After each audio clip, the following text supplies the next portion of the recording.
Mark chapter 3, verse 27. No man can enter into a strong man's house and spoil his goods, except he will first bind the strong man, and then he will spoil his house.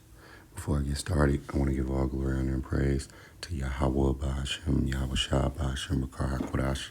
Double honors to the apostles and elders at GMS. Peace, honor, and respect to you brothers that's out there laboring, edifying, rightly dividing the word in truth and sincerity. Shalom to you believers out there. Da'aki Ma'akwath. And you see in the title, this is somewhat of a spoiler alert of the movie Divorce in the Black, all right, by Tyler Perry. Now, I open up with Mark 3 and 27 for the simple fact, as we come into this knowledge, when you watch certain movies, well, really kind of all movies, but it's certain movies though, you can spiritually take things from. Certain movies you really can just spiritually, you can zone in that spiritual eye and be like, wow, and precepts start coming to mind. Excuse me, it's early. I just woke up, but I was watching that movie, Divorce in the Black. Now, again, I got Mark 3 and 27 is because, when Esau took the fathers out of our households, he knew what he was doing, man. Okay? He knew exactly what he was doing. No man can enter into a strong man's house and spoil his goods, except he will first bind the strong man, and then he will spoil his house. Right? So when you take the strong man out, that strong father, that strong patriarch who brings order, who brings protection, who brings the financial stability, all right, and you leave in the house the mother and the children, well, that house could be spoiled. And a lot of times when you have a single mother, a single parent household, that, you have these boys raised in a matriarch, well, like brothers go into, is set up for failure, no matter what her intentions may be. Her intentions may be very, very good. Now, is that every situation? No. But it's a lot of situations. It's the majority, because when you go into our communities, what do you see? You see Jake boys, men on the corner. They fill up these prisons. They fill up the morale and the bodies in the gang and the street culture. A lot of our women are thoughts. All right, and they love being hoes, man. They love dressing scantily clad, going out here. They love dealing with different men. They don't want to be wives. They don't want to get married, And the cycle continue because everything in our community is raised by the matriarch. So again, no man can enter into a strong man's house and spoil his goods, except he will first bind the strong man, right? So when you took the father out of the household and you gave our women incentives, when Esau Edom gave the so-called black woman, even the Latino woman, Native woman incentives like WIC, EBT, Section 8, those things, well, at the same time, it was easier to spoil the household. You took out the strong man, so now when the boys get older, you can't do nothing with them. Because at a certain age, the mother really can't do nothing with the boys. At a certain age, she really can't even do nothing with her daughter. All right? And see, the father bring that order. All right? The mother is the nourisher. All right? I said this in another lesson. I had a different fear of my father versus my mother. Okay? I was more scared of my father than my mother. Okay? Most kids will say that. All right? If you have that strong father in the household that, bring that order, he ain't playing, you're going to have that extra fear of him than your mother. Okay? That's just totally natural. I say this all the time. What is one of well, it used to be, but what was a term that a mom would use? Wait till your father get home. See? Because everybody know when dad get home, all the playing is going to end. All of the mischief, all of that it's gonna end, man. Okay? So back to Tyler Perry movie. It's really about, this couple. They, Megan Good, she playing the wife. You got Corey Hardrick playing the husband. All right, and Corey Hardrick character is basically been raised in the matriarch. He has, I believe, 2 or 3 brothers. All right, now, yeah, this is gonna be a spoiler. All right, so if you don't want to know about the movie, you just turn it off at this point. I'm telling you in the title, it's a spoiler alert. So you know how the scene even began with the one brother funeral. All right, you got Corey Hardrick and his other brothers. Then you got the mama there. All right, everybody from the community, because they come from this small country town. Everybody know everybody. So you already know they opened the opening scene is with one of the brothers dead, man. All right, and Megan Good, her father, which is played by Richard Lawson, he's the preacher. Okay, so he's doing the eulogy, but during the eulogy, he said he had to keep it real because that boy that was in the casket was known for what? Being a terrorizer in the neighborhood. Mainly all her sons is known for this in the community. And what do you have in our communities? Raised under the matriarch. You have these boys raised by these women, and for the most part, they terrorizing the neighborhood. Selling drugs, gang banging, shooting, thieving, whatever else. Okay? And the cycle continue.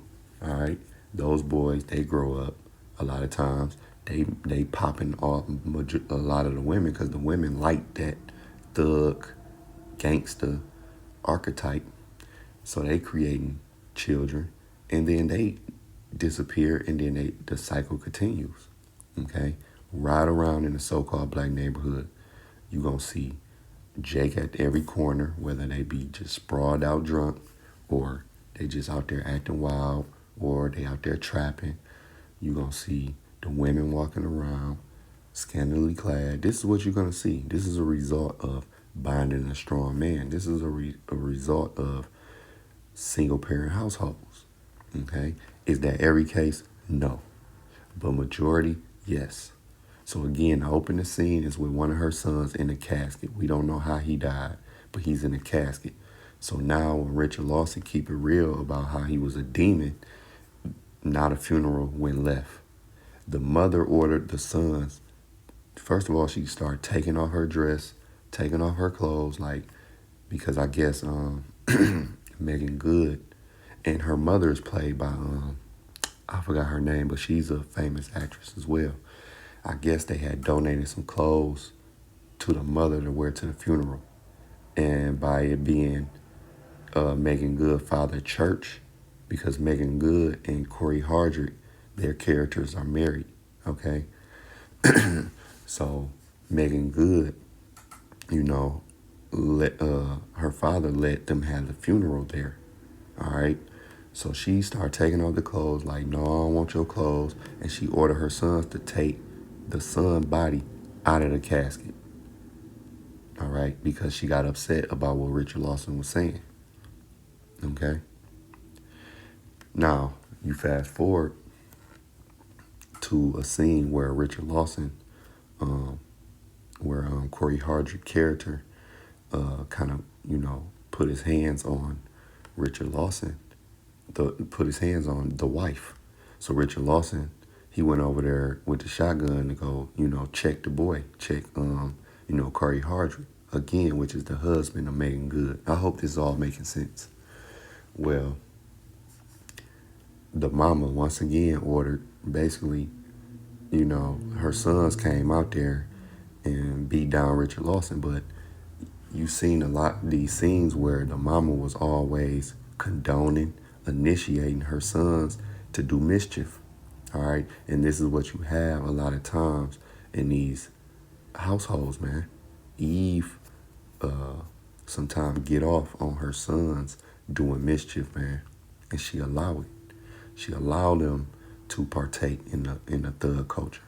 She allowed her daughter to partake in thought culture, man. That's why you see on Instagram and TikTok, you'll see a mama and daughter twerking, a mama and daughter showing off their body. All right, because these women, a lot of them is just big children. Okay, because really the modern day woman wasn't raised to be a she wasn't raised to be a wife. She wasn't fully raised to be a woman. She was raised to be um, independent, strong. Go out here, and you'll have women say, "Well, we got to do it." Yeah, that's cases, but a lot of times, the woman, I know that she can have a man making a lot of money, and she still want to go out there and do her thing. Okay, I noticed that. You got NBA player wives who, you know, they can buy whatever they want, but they still want to get podcasts. They still want to twerk. They still want to initiate their own identity instead of being such and such wife. They're not satisfied with just being such and such wife. Whether he can be a Hall of Famer, he can be a 4 or 5 time champion, you know, world renowned in business, and she don't want to have that title of being such and such wife. She want to have her own identity. Okay, this is the modern day woman.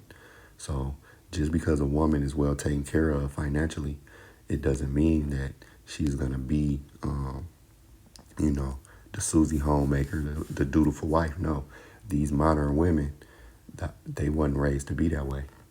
All right, and that's because Esau, what he put out in his kingdom, that uh, the women should be equal or above the man. He put this vibration out that being a wife, just being a housewife, is no good. So the woman is always searching for her own identity. She's searching to always get her own bag. Okay, but Tyler Perry, he's very good at making us black men look bad. He ain't shit. Let me throw that out there. But no, from a spiritual perspective for these lessons, it was a good movie. I mean, I watched it, and it was a good movie because you do have a lot of this going on. You do see Corey Hardrick, his character. He was ignorant. He was out there, and that's due to being raised in a matriarch. It was no strong father in the household that didn't whoop his ass when he was little. And that's what happens with a lot of these little boys running around here pants sagging, you know, gang banging, and mischief. They didn't have a strong father figure to tap that butt when they was young. So now I want to get, because when you go to Ecclesiasticus chapter 30, it goes into it. And I'm going to read this in the GNT. It says, a father who loves his son will whip him often so that he can be proud of him later. Yeah. So these little boys, they need whoopings when they young, man. You can't wait till 12 and 13 to start chastising your son. No, it's going to be too late. Verse 2, if a son is disciplined, he will be of some use, and his father can boast of him to his friends. Yeah, okay. I mentioned this in a lesson. You ever seen, that proud father that shows his son off because, maybe his son might have just graduated from high school. He's about to go to college, major in a field that will, bring him a nice source of income. All right. And you can tell the boy, he has his head on straight. You can tell by his countenance, the way he carries himself, that he had a strong father figure in his life. And his father will be there, smiling, having that look like, this is my boy, and I'm proud of him in front of all his friends. He'll be telling his friends like, yeah, my son about to attend this college in the fall, or, whether he might have took up a trade or anything. But you brothers and sisters can attest, you have seen that father who can stand there and be proud of his son's achievements and things that he's going to do. Yeah, you know why? Because that strong father disciplined his son starting at a young age. Okay? If you have a good father, he's going to check your folly when you're young. So by the time you get older, you mainly get all that up out of you.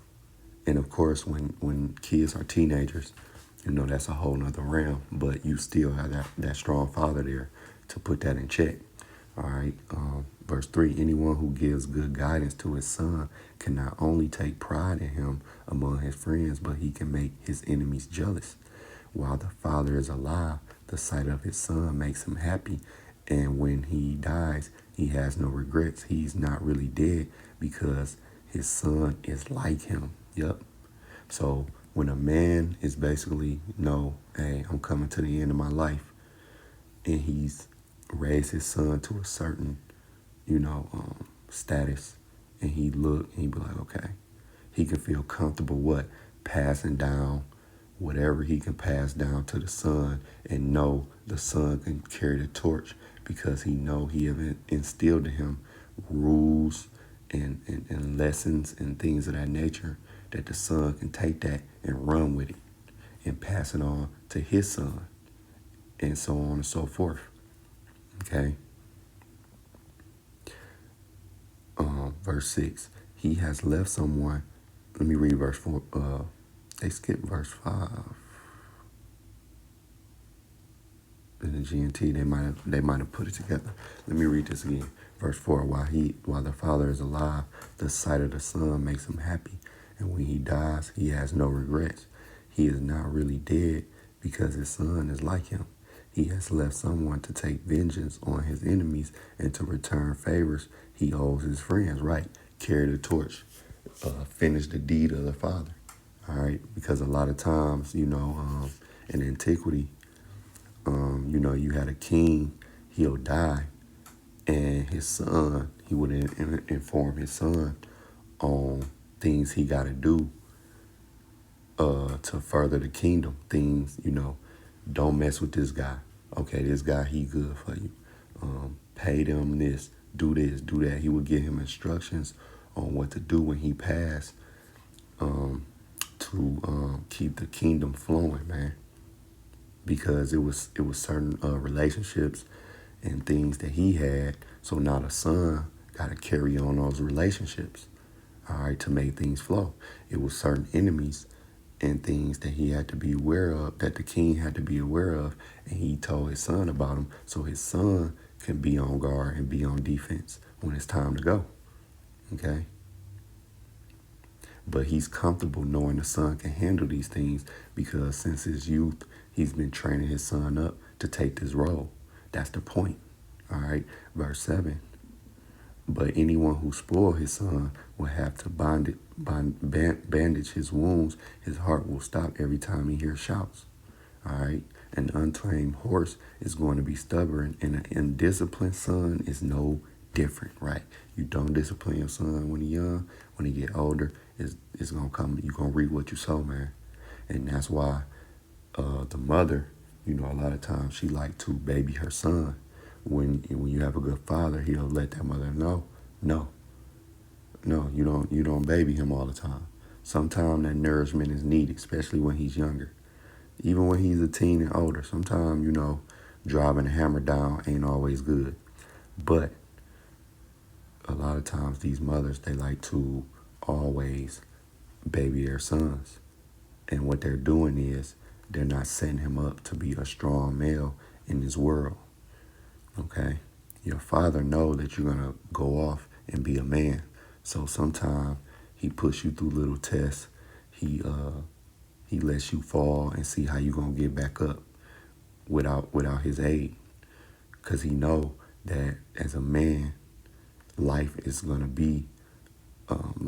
bring hardship. Life is going to not always be easy. Okay? He already knows these things. So your father will let you, you might fall on certain things, and your father will sit back and see how you going to handle it. See, your father wants to toughen you up and make you stronger. Not just physically, but spiritually and mentally. Okay? And a lot of the times, while these boys are running around these neighborhoods rampant, doing all type of mischief, terrorizing, because they never been disciplined, man. okay? They never had their ass beat. Or they either was in the household with the mom and all these dudes coming in and they might have got their ass beat too much.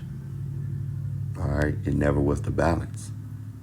Okay, because sometimes kids, they get beat on. They do get their ass beat, but it be too, excuse my language, they do get whoopings and things, but it go overboard. Okay. Verse 9, if you pamper your child and play with him, he will be a disappointment and a source of grief.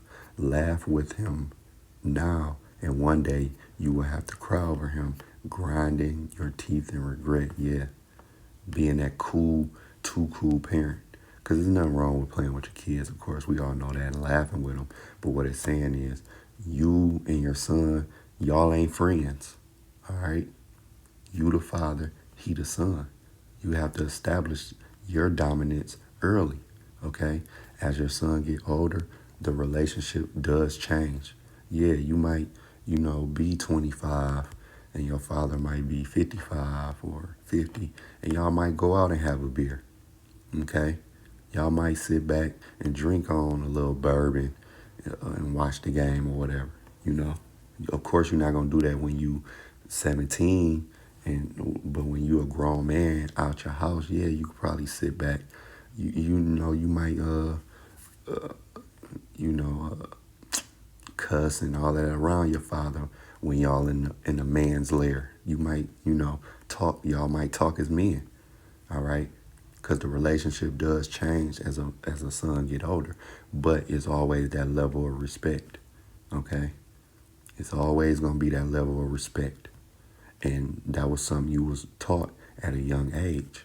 All right, no matter how old your father get, you never gonna raise up at him. Yeah, you might be able to can beat him now physically, but are you gonna do it? No. So if your father, you can be 30 out, grown man in your own home, but if your father say certain things to you, all right, he still might talk to you in that tone in a certain situation. All right, you might take it. You might just be like, okay, you know, because why? You respect your father. That's still your father. All right. Even though you could rise up on him, you can beat him, you can take him. You don't gotta listen to him. But maybe what he's saying is right. All right. Maybe it's not. But you might have that respect of just listening and being quiet. All right. Because you learn, because he installed that respect in you at a young age. Okay. Verse 11, don't give him freedom while he is young and don't overlook what he does wrong. All right. That's when they're young. It starts when it's young. You can't look over the folly. And if you got a good father, he going to put it in check early. Okay. Whip him while he is still a child and make him respect your authority. If you don't, he will be stubborn and disobedient and cause you none but sorrow. That's true. All right. That's why in our communities is a whole lot of our young men doing mischief. All right, because they didn't have that father to make them respect the authority of discipline, of acting good. All right. You can tell. Mama pampered them. When they start getting bigger than her, they start running out. They start being raised by the rappers. All right. Because a boy is going to gravitate to someone, whether it be a good father, whether it be a street nigga, all right, whether it be, whoever it may be. The boy, if he don't have a father in the household, somebody's going to be his father, whether they know it or not. That's the thing about it. So in our community, a lot of our boys look up to rappers and street culture. So that's what you get. That's why most of our boys, young men, they into that. All right, because they had Jeezy or Tupac or whoever raising them. All right, telling them what to do, telling them how to act. Okay. So, let me see. Verse 13, it says, so discipline your son and give him work to do, or else he will be an embarrassment to you. Yeah. All right. That's how it go. That's why you have a lot of the ABC with our young men as well. All right, you they being around a lot of women, man, being around his mama too much, and his aunties or girl cousins, and then he become feminine. Okay, being around women too much. Then you see a boy who had the mannerisms of a woman. I seen that the other day. I was at the store, and this grown ass man, he had the mannerisms of a woman, man. And every time I see that, it's always appalling. Like, and you could just tell, by his countenance that he's in the ABC community. All right, by the way they walk, look, and their mannerisms. A man have a certain mannerisms, and a woman have certain mannerisms. And it's grown men that have mannerisms like a woman. Okay, and a lot of times those grown men didn't have a strong father in the household. All right, they might have been raised in a single parent household with their mother working. Then they might have got abused or things like that by a family member or somebody. That's how a lot of these things go, man. So, when I was watching that movie, I seen how all of those sons was taking orders from their mother to do folly. All right, and she didn't care about them doing folly. All right, they was all living with her, all in this little country town, I believe, in a trailer, in these trailers. And all of them was there with her, okay? And they all mama's boys, okay? Always in mischief. And one thing Richard Lawson said, he said in their town, in their community, those boys was known for being, hell raisers, okay? Even when they was making a police report, they was saying to the police or the sheriff, like, they some hell raisers. So they was known for that. Why is that? Because they was raised in a matriarch. They didn't have that strong father figure. Okay? Again, Mark 3:27. No man can enter into a strong man's house and spoil his goods except he will first bind the strong man, and then he will spoil his house. And again, Esau Edom knew what he was doing when he gave a woman incentives to keep the man out the house and put in, what's the word I'm looking for? He used, oh my God, what's the term? He used, systemic tactics to keep the black man down, lift the black woman up, and put her over the man. He knew what he was doing. I don't know if that's the correct way to word it, but Esau knew what he was doing when he lifted up our women over us. He knew that was going to be a chess move at spoiling our homes. Okay? So, Lord willing, this was edifying. To the next lesson. Shalom.